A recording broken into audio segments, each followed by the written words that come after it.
Hi everyone, welcome back. തേങ്ങ കഴിക്കുന്നത് കൊണ്ടാണോ കൊളസ്ട്രോൾ കൂടുന്നത്? മലയാളിക്ക് തേങ്ങ ഇല്ലാത്ത വിഭവത്തെക്കുറിച്ച് ചിന്തിക്കുന്നത് ഇഷ്ടമല്ല. ശരിയാണ്, തേങ്ങ ചേർക്കേണ്ട വിഭവങ്ങളിൽ ചേർക്കാതിരുന്നാൽ അതിന്റെ മുഴുവൻ ടേസ്റ്റും കിട്ടത്തില്ല. തേങ്ങ ചേർത്തിട്ടുള്ള എന്ത് ഭക്ഷണവും വളരെ ടേസ്റ്റിയാണ്. എന്നാൽ ആധുനിക കാലഘട്ടത്തിൽ കൊളസ്ട്രോൾ പോലുള്ള രോഗങ്ങൾ ചെറുപ്പക്കാർക്കിടയിൽ പോലും അധികമാകുന്ന കാലമാണ്. നമ്മുടെ ജീവിത ഭക്ഷണ രീതികളാണ് ഇതിന് കാരണമാകുന്നത്. അതിനാൽ തന്നെ ഭക്ഷണ നിയന്ത്രണവും വ്യായാമവും അത്യാവശ്യമാണെന്ന് വേണം പറയാൻ. കൊളസ്ട്രോൾ നിയന്ത്രണത്തിന് നാം എപ്പോഴും പറയാറുള്ളത് എണ്ണയുടെ ഉപയോഗം നിയന്ത്രിക്കുക എന്നതാണ്. ഇവിടെയാണ് നാളികേരത്തെക്കുറിച്ച് പലർക്കും ആശയക്കുഴപ്പമുണ്ടാക്കുന്നത്. നാളികേരം കഴിച്ചാൽ കൊളസ്ട്രോൾ കൂടുമോ?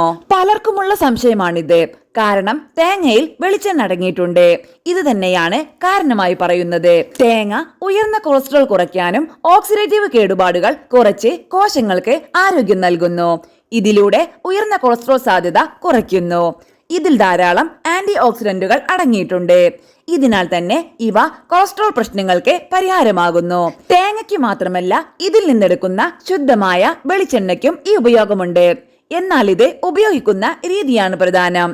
ഇത് വറുത്തും പൊരിച്ചും ചൂടാക്കിയും ഉപയോഗിക്കുമ്പോൾ ഇതിന്റെ ഗുണം നഷ്ടപ്പെടുന്നു. ഇത് ഇത്തരം വഴികളിലൂടെയല്ലാതെ കഴിക്കുമ്പോഴാണ് ഗുണം ലഭിക്കുന്നത്. കൊളസ്ട്രോൾ കാരണം ദഹനം തകരാറിലാകുന്നു. ശരീരത്തിൽ മാലിന്യങ്ങൾ അടിഞ്ഞുകൂടുന്നു. ഇതെല്ലാം മോശം കൊളസ്ട്രോൾ ഉൽപാദനത്തിന് കാരണമാകുന്നു. തേങ്ങയും വെളിച്ചെണ്ണയുമെല്ലാം ശരിയായ രീതിയിൽ ഉപയോഗിക്കുന്നത് കൊളസ്ട്രോൾ ബാലൻസ് ചെയ്ത് നിർത്താൻ സഹായിക്കുന്നു. വിഷാംശം നീക്കം ചെയ്യുന്നു. ദഹനം മെച്ചപ്പെടുത്തുന്നു. ഇതെല്ലാം തന്നെ കൊളസ്ട്രോൾ പരിഹാരവുമാകുന്നു. മിതമായ തോതിൽ കഴിച്ചാൽ വെളിച്ചെണ്ണ കൊളസ്ട്രോൾ നിയന്ത്രണത്തിന് സഹായിക്കുന്നു. വറുത്തും പൊരിച്ചും ചൂടാക്കിയുമല്ല ഉപയോഗിക്കേണ്ടത്.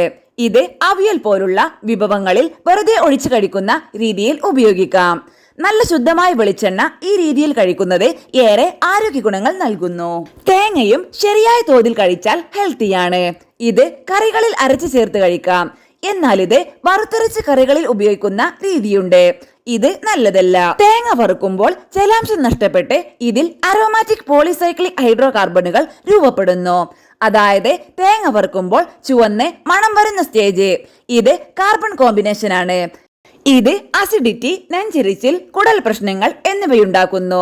വറുത്തരച്ച് ഉപയോഗിക്കുന്നത് തേങ്ങയുടെ ഗുണം കളയുന്നുവെന്ന് മാത്രമല്ല, ഇത് കൊളസ്ട്രോൾ പോലുള്ള പല പ്രശ്നങ്ങൾക്കും ഇടയാക്കുകയും ചെയ്യുന്നു. അതിനാൽ വറുത്തരച്ചുള്ളവ സ്വാദ് നൽകുമെങ്കിലും ഇത്തരം രീതികൾ കഴിവതും ഒഴിവാക്കുക.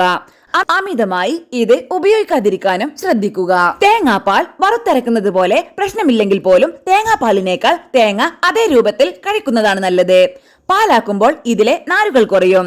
അതുപോലെ തേങ്ങ അരച്ചു ചേർത്ത് വെള്ളപ്പം പോലുണ്ടാക്കുന്നവയും ആരോഗ്യകരമല്ല. കരിക്കും കരിക്കിൻ വെള്ളവും നാളികേര വെള്ളവുമെല്ലാം തന്നെ ആരോഗ്യകരമാണ്.